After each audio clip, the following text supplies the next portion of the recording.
On va passer maintenant au témoignage des universités. Frédéric et Lucie pour Grenoble. Oui, merci Yann. On va vous partager l'écran pour notre support. C'est Lucie qui est aux manettes. Alors déjà, on va se présenter. Donc moi, je suis Frédéric Teinturier, ingénieur pédagogique à l'université Grenoble-Alpes au sein de la DGD formation. Et donc, je suis accompagnée de Lucie, voilà, ingénieure pédagogique également. Donc, on travaille toutes les deux à la direction d'appui à la pédagogie et à l'innovation. On a été sollicité par le vice-président de l'antenne de Valence pour faire la formation des tuteurs dans le cadre du campus connecté Dromardèche. Alors, je crois que ce dispositif vous a été présenté lors du précédent webinaire, le tutorat dans l'enseignement supérieur, je crois, par Pierre Beuth. Donc, je vais commencer par un rappel un peu rapide du contexte, parce que c'est vraiment un dispositif très particulier. Donc, déjà, ce qu'est un campus connecté, donc, on va dire c'est un tiers-lieu de proximité pour faciliter les études d'étudiants qui seraient empêchés. Donc, il y a plusieurs degrés d'empêchement. C'est des dispositifs qui sont labellisés par l'État, donc financés par le PIA3 et portés par une université de proximité. Donc, il y a eu une vague là récemment en mai qui a ouvert 49 campus connectés supplémentaires. Donc, actuellement, il y a 89 campus connectés dans toute la France. Donc, le principe, les étudiants choisissent le diplôme qu'ils veulent préparer et s'inscrivent dans l'université qui le propose et ils suivent donc cette formation à distance. Ils sont encadrés par des tuteurs dont on assure donc la formation. Ces tuteurs, ils font des accompagnements méthodologiques, psychologiques, motivationnels, on va dire, ou d'un lien social, on va dire. Et l'étudiant est là de manière temporaire dans ce campus connecté parce qu'il a un empêchement qui peut être dû à une fracture territoriale, numérique, un empêchement de santé également, ou alors des difficultés à rejoindre un campus universitaire physiquement. Mais c'est quand même un tremplin pour qu'ensuite il puisse à nouveau être intégré dans un cursus traditionnel. En Dromardèche, on note la présence donc de 3 campus connectés, donc à Aubenas, Privas et Romans. Et puis, on a 2 campus qui ont été ouverts, enfin un à Saint-Marcellin qui a été ouvert au mois de mai, qui a été labellisé au mois de mai, qui va ouvrir donc en septembre, et un autre à Annonay qui va également ouvrir en septembre. C'est un dispositif qui est très récent, on est dans la première année, donc on voit qu'on a un faible nombre d'étudiants et on a 5 tuteurs pour chacun de ces campus. Sur la diapositive suivante, voilà, merci Lucie. On voit aussi que au niveau des formations que propose l'UGA, on a ouvert une cinquantaine de formations universitaires, donc à distance. Et donc, ces étudiants-là s'inscrivent sur ces formations. Donc, ils gardent un contact du coup avec une équipe pédagogique.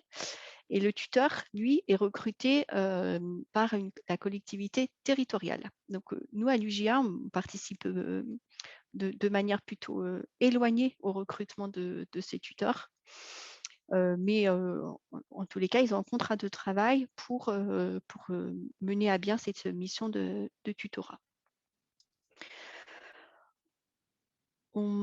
Si on passe à la diapositive suivante, on va voir maintenant l'accompagnement en fait des tuteurs, et je vais reprendre l'expression d'Adam qui parle de formation à l'écosystème. Et donc là, on vous a présenté ce schéma pour justement vous montrer les différents protagonistes qui assurent la formation des tuteurs. Et nous, à la DAPI, on est un des protagonistes. Donc aujourd'hui, on va vous présenter, nous, l'accompagnement pédagogique qu'on fait auprès des tuteurs. Il faut savoir que le point d'entrée, c'est la vice-présidence à Valence, donc, avec la directrice administrative de la composante, qui est le point d'entrée pour les tuteurs. Et elle a vraiment ce rôle de coordinatrice générale qui est très, très important parce que les tuteurs sont isolés géographiquement. On est aussi sur une fracture territoriale. Et donc, elle fait le lien entre ces tuteurs. On a la DUDA CIO SUP, la direction de l'orientation et de l'insertion professionnelle, qui, eux, vont apporter aux tuteurs leur offre de service, donc leur présenter ce que les étudiants peuvent trouver comme service si ils ont besoin d'affiner leur parcours d'orientation, de rechercher un stage, de travailler leur CV, par exemple, ou faire des recherches donc, dans des bibliothèques universitaires. Et là aussi, on voit que c'est un service qui est grandement mobilisé. Les bibliothèques organisent des visites régulières et des formations à la recherche documentaire. Et quant à la direction du développement international et territorial, ils interviennent de manière prospective parce que ce sera qu'à partir du mois de septembre dans comment dire, l'intégration auprès d'entreprises pour des stages, par exemple, ou des professionnalisations des étudiants. Et donc, eux prennent en charge ce volet-là. On va passer à la DAPI maintenant. Déjà, vous faire une présentation assez rapide de notre direction, donc appui à la pédagogie et à l'innovation. On est une équipe plutôt pluridisciplinaire avec donc des ingénieurs pédagogiques, comme vous voyez, des audiovisuels, des chargés de communication, on a un développeur aussi, et puis des ingénieurs d'études en analyse de données et des gestionnaires administratifs. Sur nos missions, on est plutôt sur des missions autour de l'incitation et la formation. Donc, on a une offre de formation qu'on va vous présenter, dans laquelle s'inscrivent les tuteurs. On intervient sur de l'accompagnement d'équipes pédagogiques. Donc, là, on intervient pour qu'on puisse connecter, mais on a aussi d'autres demandes d'accompagnement sur du tutorat dans des composantes de l'UGA. Tout le côté aussi valorisation donc de projets pédagogiques avec des axes plus orientés sur de la communication. L'expérimentation, ben là, on a fait pas mal d'expérimentations sur les outils depuis un an et demi, avec pas mal de prêts de matériel. Et puis du déploiement plutôt dans une logique d'essaimage, on va dire, de projets qui pourraient être dans le cadre de l'IDEX, par exemple. Sur notre offre sur la formation du coup qu'on va conduire avec les tuteurs, je vais laisser la parole à Lucie qui va vous présenter du coup notre scénario pédagogique, à savoir qu'il a démarré du coup cette année, donc on est qu'en phase de progression, et on finira par les perspectives qu'on a pour la rentrée de septembre. Je laisse la parole, Lucie. Merci Fred. Alors, du coup, sur l'accompagnement qu'on a mis en place un peu plus précisément, donc on a divisé un petit peu cet accompagnement en deux axes. Comme le disait Frédéric, il est en cours, mais vraiment en cours, vous allez le voir.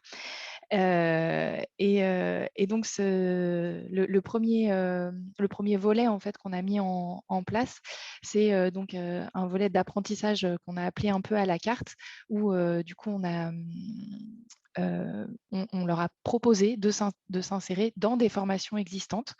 Donc, on a travaillé notamment on a récupéré gentiment, grâce à l'université de Caen, le MOOC qu'ils ont créé, le SPOC pardon, qu'ils ont créé, qui s'appelle donc Espace tuteur étudiant.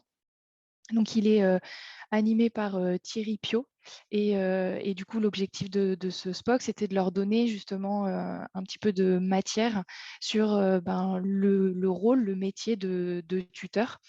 Donc Donc, c'est un premier. Ils avaient le choix en fait de suivre cette formation s'ils le souhaitaient. Une deuxième formation aussi sur laquelle on a entre guillemets misé, c'est donc une formation sur le fonctionnement du cerveau, notamment dans le cadre de l'apprentissage. Et, donc ça, c'est une formation qui fait partie de notre offre de formation actuelle. Donc là, je vous laisse lire rapidement les objectifs, mais en gros, la formation, c'est de se positionner pour comprendre un peu mieux le fonctionnement du cerveau dans le cadre de l'apprentissage et donc comment mettre en œuvre des stratégies qui vont favoriser l'apprentissage pour les étudiants et les étudiantes. Et donc, la deuxième formation qui fait déjà partie de notre offre de formation, c'est une formation aux espaces d'apprentissage et aux enjeux pédagogiques. Pardon, je suis allée un poil vite. Voilà. Et donc là, l'objectif est donc de davantage prendre conscience de l'aménagement des espaces, etc., puisque les tuteurs sont entre guillemets responsables de ces campus connectés, donc de ces campus qui existent physiquement, hein, ce sont des espaces, et donc comme ça leur permet aussi d'avoir des idées sur l'aménagement et sur les faire correspondre avec la pédagogie. Le second axe, du coup, sur lequel je vais un peu plus longtemps m'attarder, c'est les ateliers qu'on a spécifiquement créés pour les campus connectés.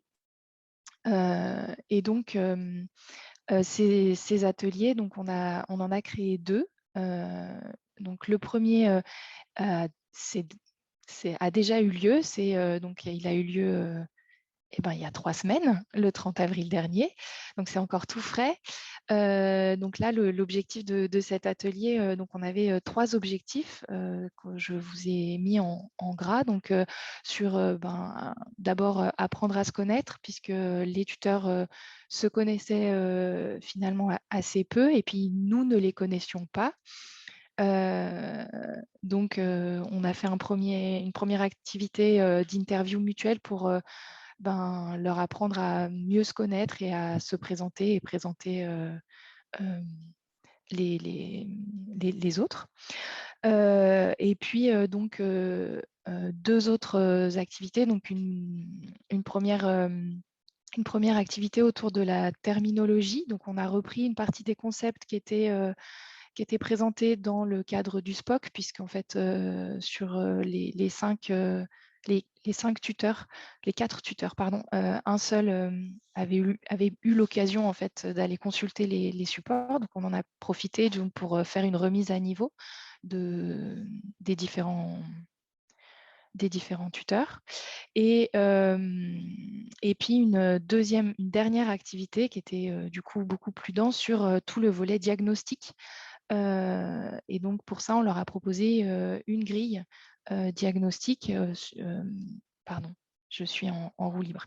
Une grille diagnostique avec donc l'utilisation de fiches persona. Donc, on leur avait demandé de pré-remplir en amont des fiches persona qui représentaient, en s'inspirant en fait de situations qu'ils vivaient avec leur tutoré, pardon, puisqu'ils les voient quasiment quotidiennement. Je ne sais pas si on a peut-être oublié de vous le préciser, mais ils ont une obligation de présence. Les tutorés ont une obligation de présence sur les campus 25 heures par semaine.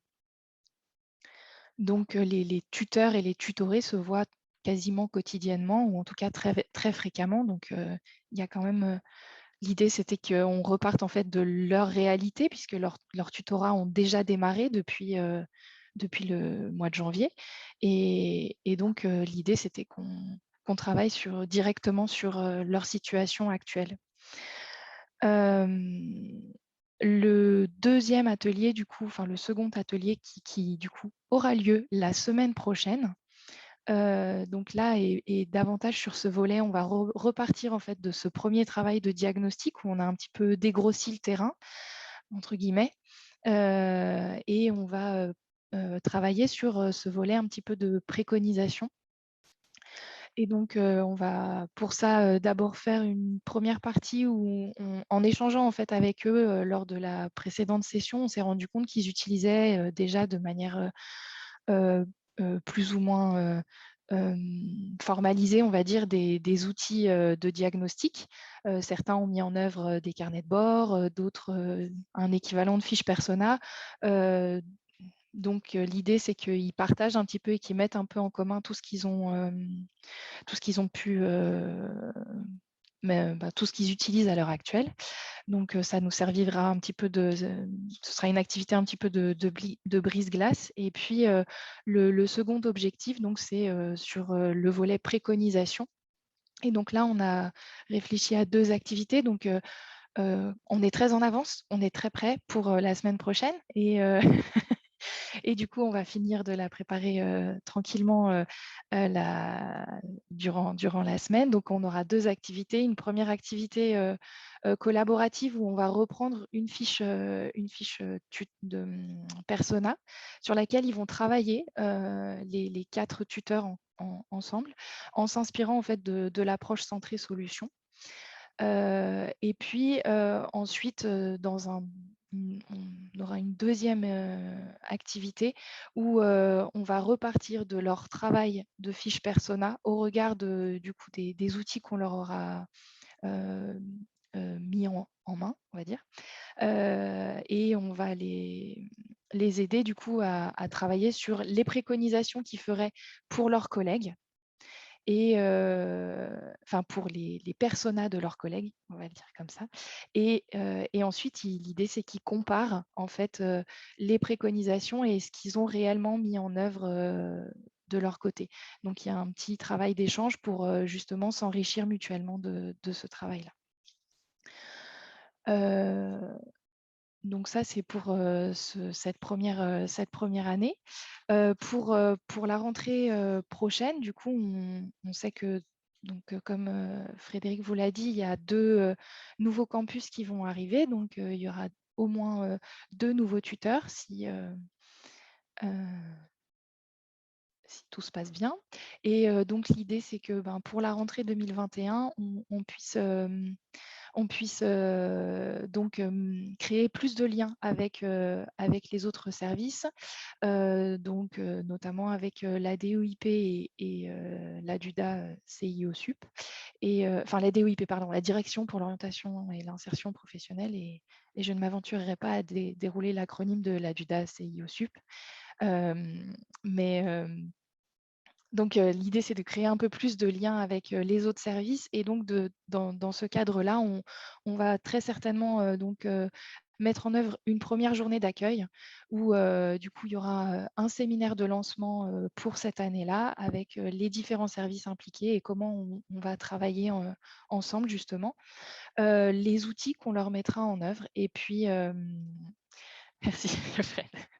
Et les outils. Et puis, donc, on a enrichi aussi notre catalogue de formation, puisque les 2 formations favoriser les interactions et animer un travail de groupe avec la technique Jigsaw étaient déjà terminées pour cette année-là. Donc, on n'a pas pu les reproposer aux tuteurs.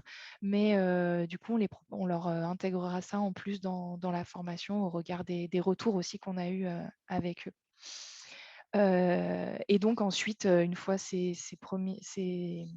volets de formation, on mettra certainement en place des séances de remédiation mensuelles en s'inspirant un petit peu des formats de communauté de pratique, donc tels qu'on les pratique en tout cas à l'université, dans notre établissement. Donc un format un petit peu de type retour d'expérience autour d'une thématique plus ou moins définie en amont en fonction des besoins. Voilà, c'était peut-être un peu long, mais merci de nous avoir écoutés. Merci beaucoup, Lucie. Merci beaucoup, Frédéric, de cette présentation.